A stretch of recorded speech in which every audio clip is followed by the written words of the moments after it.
on your team, you've got a great team of consultants here listed, realizing you need some local presence to understand your outreach, especially to the DBE firms. In regards to your legal advisory or your legal team, are they Washington State lawyers, and are they aware of WAC and the writings within WAC and I-200? I would have liked to see a legal team in Washington State on your as a sub. Yeah, and let me touch on Holland and Knight for a... So that's one. Okay. And I'll finish. And number two, as your firm is reaching this data, I would like a separation when you're meeting with women-owned firms, of those women-owned firms which are minority. Okay. That data is very important because women-owned spend is very large. Right. But within that spend, minority spend is very low.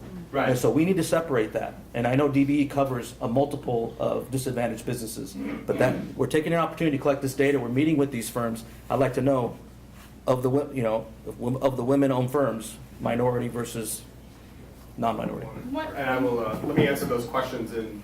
I just wanted to mention that as part of DOT's internal study team, because a huge piece of a disparity study is the data collection portion.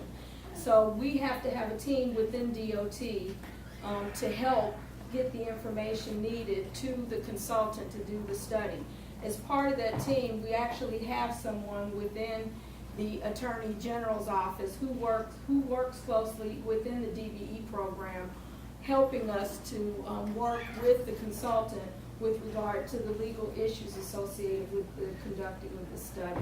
So there is someone locally from a legal perspective also working with the consultant on the study that has a significant background in the DBE program. And so to get to your question, just a little bit about Holland and Knight's background. So they have been working in this arena for the past 30 years.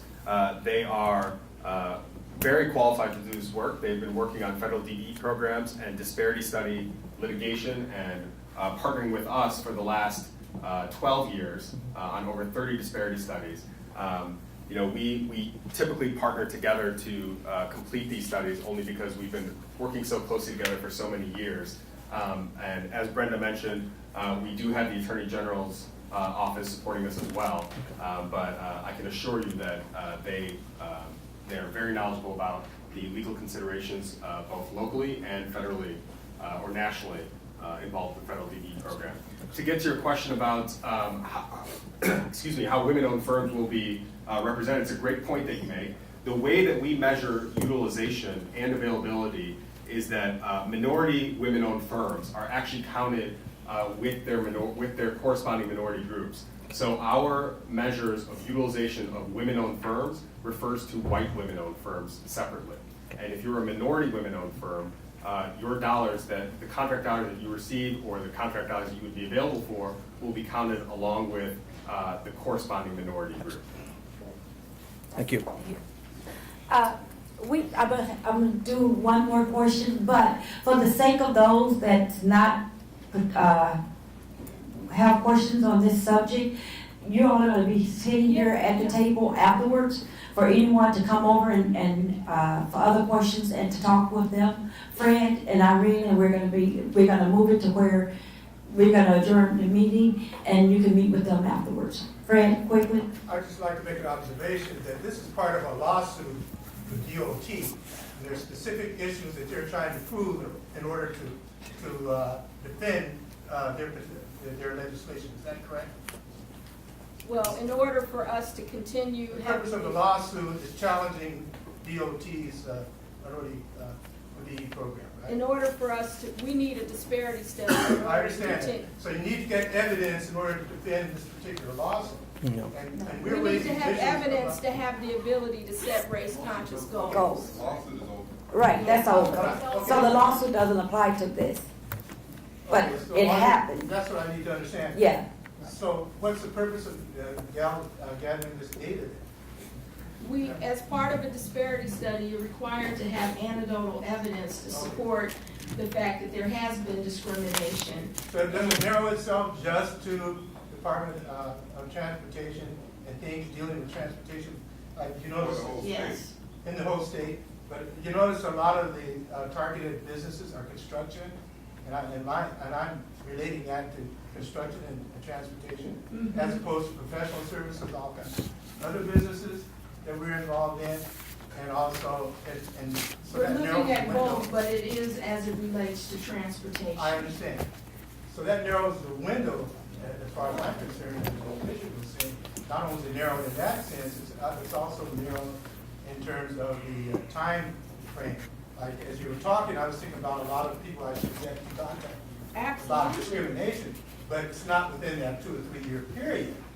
So, Oh, it doesn't have to be. Right, for those, okay, I need clarification. yeah, we want to know about marketplace conditions both historically as well as in that 2 to 3 year period. In areas even outside of the transportation, not just transportation. Well, we're gonna be framing our questions towards transportation-related contracting, but of course, that information outside of transportation-related contracting is also useful because it sets a bigger context for the information That's that what I want. we're analyzing. Irene, and we're gonna end it there. Yeah, in collecting your data, right? Mhm. Do you include goods and services together, or do you intend to separate them? So as part of the study, I should mention that if I wasn't clear about this earlier, that all of our analyses will be tailored to the contracts that WSDOT let during the study period. So to the degree to which those contracts affect different industries, that's what we'll be examining. As part of that, typically with the DOT, and this is still preliminary because we haven't really dug into the data yet because we're still in the collection phase, but typically we will be looking at construction equipment suppliers and so forth. So we will be separating them into smaller sub-industries that are sort of unique, and we will only lump together sub-industries when necessary. I have a very unique situation. I'm a regular. Right. I have a very unique situation. I'm a regular approved DBE dealer for construction for safety supplies. Okay. So none of any of the companies present here have that, opportunity that I am supposed to have. Okay. We want to thank you. Thank you. And they're going to be here, like I said, over here for more questions. And keep in mind, I think there are at least, I know Dan is on the committee, I'm on the committee. You can always contact me of things that you want me to bring up. That's the purpose that they put a representative from Tabor on the committee to represent you and what it is that you want me to bring up at the meetings that we go to. Also, what I intend to do with when I get government affairs is to also delegate someone else to where when I'm not able to make the meetings and things, that we have a joint effort of where we are gathering all of your questions and anything that you want coming from Tabor to be presented and talked about at the meetings. Well, can I make one just a comment, please? In this particular case, we're talking about Washington DOT. Washington DOT, of course, receives primarily your funds from FHW, correct? We're a multimodal organization, but Multimodal, we but I receive know quite a it's bit of different. money. So the requirement that Washington DOT have this study is something the Sound Transit also will have to conduct the study because we receive our funds from the FTA. So any of the entities in the state of Washington receiving federal funds under US DOT are going to have to have a disparity of availability. Excellent. Or have the ability to be able to utilize DOT study.